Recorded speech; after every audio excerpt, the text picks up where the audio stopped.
시카고 방세 시간입니다. 백화점에 가면은 사고 싶은 상품들 산더미 같이 쌓여 있지 않습니까? 근데 사고 싶은 건 5만 가지지만은 살려 것뿐이 너무 비쌉니다. 내 호주머니 사정이 여의치 않단 말이죠. 살까 말까 그렇게 생각을 하다가 돈이 모자라니까 아깝기도 하지만은 결국 안 살 수도 있고 살 수 있습니다.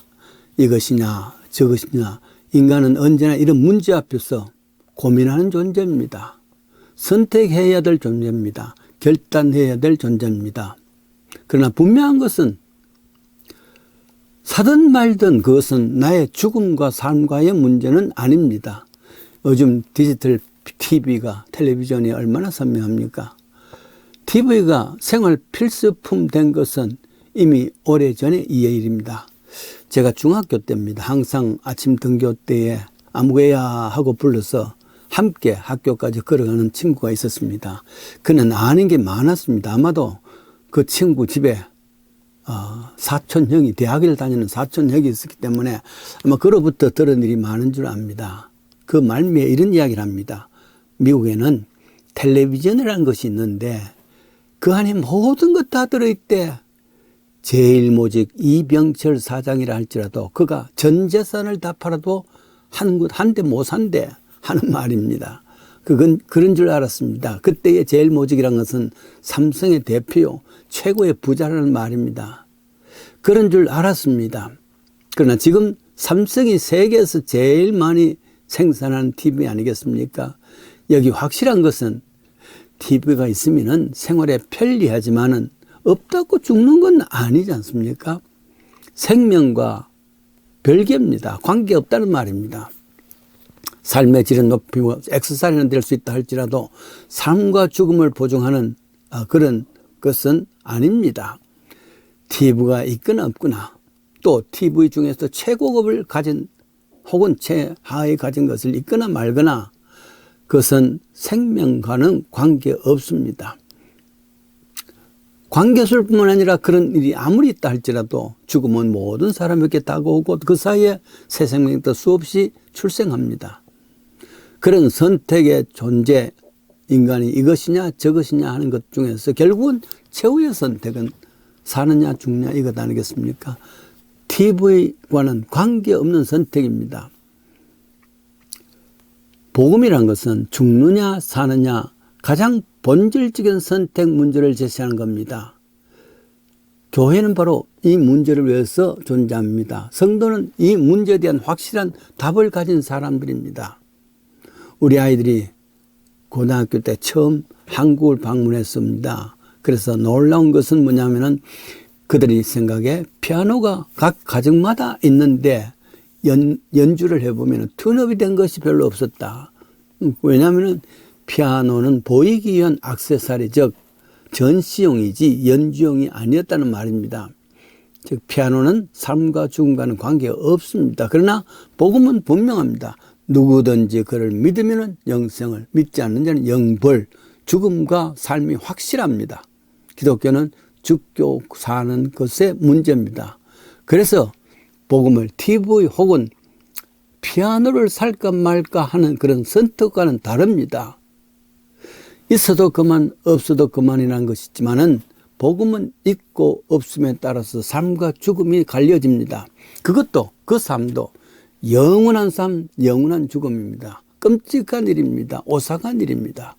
이런 심각한 문제를 예수님께서 설명을 하실 때에 무슨 형이상학이었다 하고 철학적 방법이었다 하고 이런 것이 아니라 모든 이들이 이해할 수 있는 가장 일상적인 삶으로 설명을 해왔습니다. 즉 복음의 선택이 아니라 필수는 죽고 사는 문제인데 이 필수에 대한 것도 아주 간단한 것으로 해서 이야기합니다. 그것을 그 상식적으로 이야기한 설명이 바로 비유 설교입니다. 많은 40여 가지의 비유를 통해서 인간이 무엇인가 하는 비유로 탕자의 비유라든지 잃어버린 양의 비유를 이야기해 줍니다.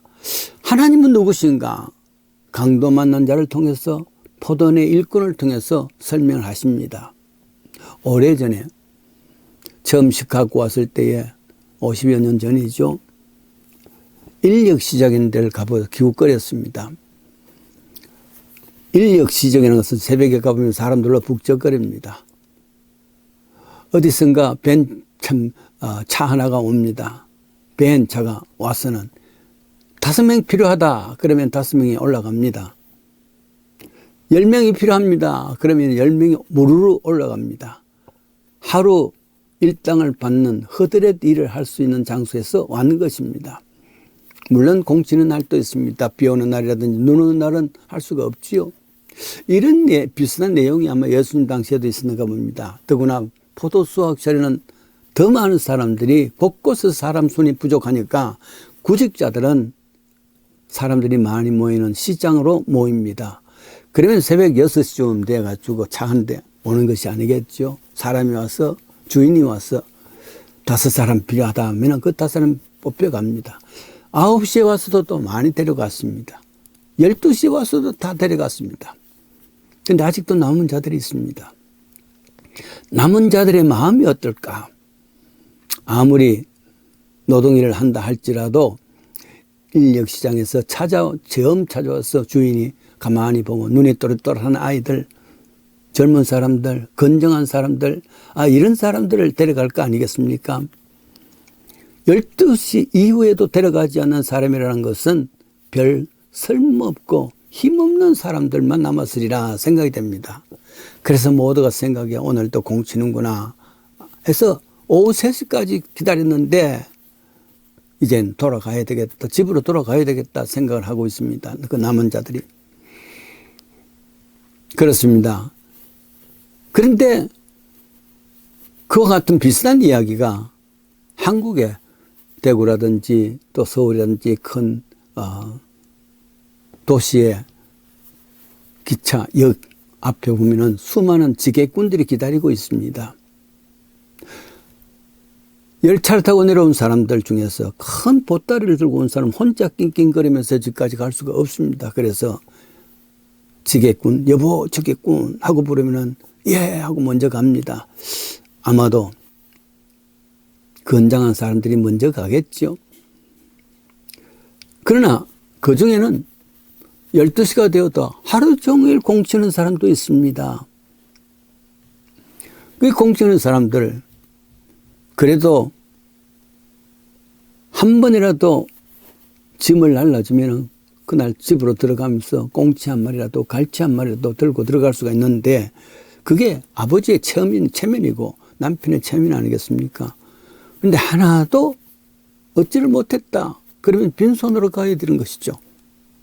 그냥 가면 도저히 체면이 아닙니다. 들어가다가 입구에 있는 막걸리 집에 가서 주전자, 한 주전자, 반 주전자 막걸리를 마시고 괜히 투정 부리면서 사실은 취하지도 않은데 취한 채 해서 마구 아이들 때리고 와이프를 때리고 그런 사람들도 옛날에 많이 있었다 그랬습니다. 그렇습니다. 그런데 오후 3시쯤 넘었습니다. 이제 돌아가려고 하고 있는데 한 사람 주인이 와서 너희들 왜 여기 있느냐? 우리를 데려가는 사람이 없습니다. 그래? 가자 해서 데려갔습니다.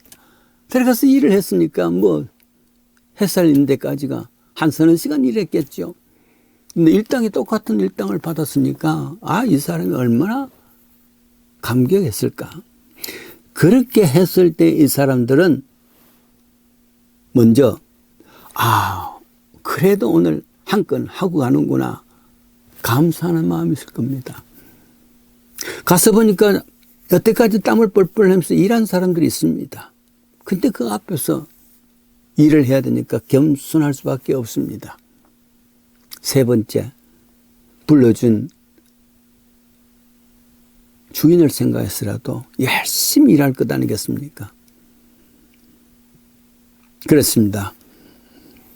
우리가 다 가장 늦게 불리움을 당한 일꾼들입니다. 하나님께서 우리를 부르셨습니다.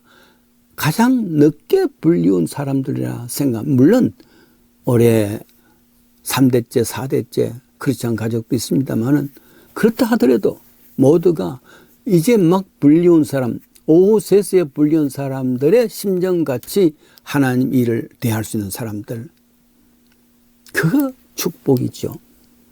가장 늦게 그냥 공칠 수밖에 없었는데, 아, 하나님께서 우리를 부르셔서 하나님 일꾼으로 삼으셨으니까 여기에 대해서 겸손한 마음, 감사하는 마음, 그리고 열심을 내서 땀 흘리면서 일할 수 있다면은 쓸모없는 쓸모없는 사람이라 할지라도 하나님께서 불러주셨다면은 생명, 하루의 생명 아니겠습니까? 생명을 주시는 겁니다. 그러면서 우리가 모두가 다 크리스찬들은 하나님이 일을 하실 때에 가장 늦게 불리움을 받은 사람, 그런 마음으로 감사하고 열심을 다하고 겸손한 마음으로 주의 일을 잘 감당하십시다.